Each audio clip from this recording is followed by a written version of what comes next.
Welcome back to the Ed Show. The battleground story tonight.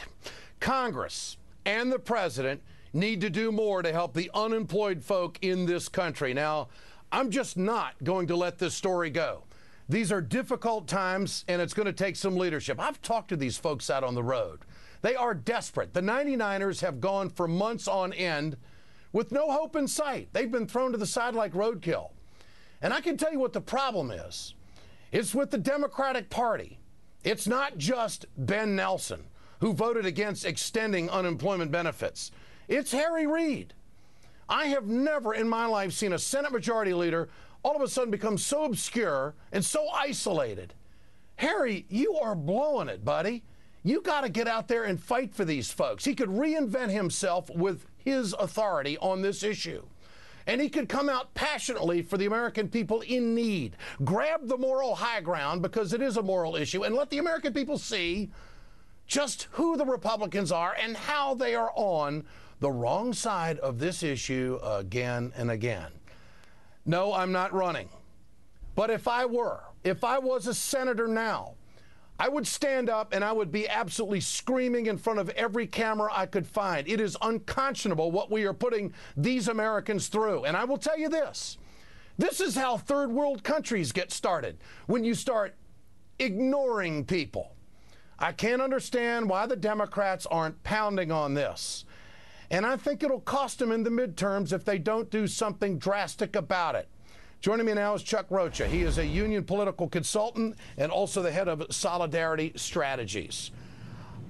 Chuck, if the Congress and the White House, if they're getting the same emails I'm getting, and if they're having the same conversations with Americans across the country that I had on a 7-city tour, I have to ask, what in the hell are they doing? How can they ignore these Americans? Where this is going down the road of a third world country. This is the issue, what we're going to do with the unemployed. Tell me if I'm wrong. You're exactly right, Ed. The American worker is the backbone of this economy. How can these people be turning their back, our Congress, on the people who built this country, the people that work hard every day and pay their taxes and participate in their communities? It's ludicrous what's happening right now with our government turning their back on the people who are out there doing the work. Let me tell you this. I heard today that they're doing this because people are taking advantage of the system. When I was 19 years old, I went to work in a factory in East Texas. I followed my father there. I worked there with my uncles and most of the kids I went to school with. It was a good job. We made a good product. We were there representing our community and paying our taxes. They shut the doors on that factory last year. They could import those tires. Now, it used to be made in Tyler, Texas by 900 people, the people who paid the taxes in that community. Those people now are on unemployment benefits. They're turning their backs on people just like them who are trying to make a living in this country. That's what the Congress is doing. Well, what are they supposed to do? Go make windmills and solar panels? I keep hearing all this stuff.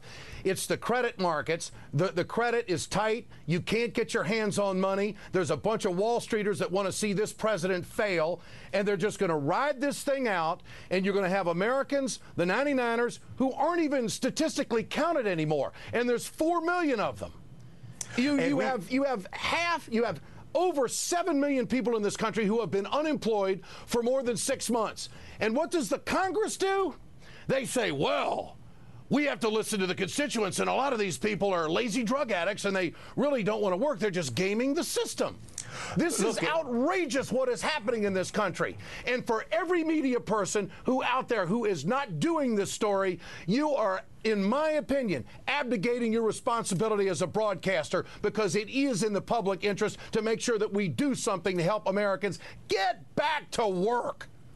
That's all that people want to do. They just want to get back to work. They want to have their jobs. You know, the Congress had plenty of money when we needed to bail out Wall Street. They had plenty of money when we need to help everybody else out. But when the worker needs money, when it's not Wall Street, what about Main Street? Let's put these people back to work. Jobs is going to be the central focal point of this issue. Congress needs to wake up and understand that they need to put America back to work, and that these people are going to be important, and they're not going to forget this. 53,000 people a day are falling off the rolls, and that don't count the ones who've already left. If we could just create 53,000 jobs a day. Chuck Rocha, thanks for speaking up, buddy. Keep going. Thank you, Ed. Appreciate you, my brother. You bet. Now let's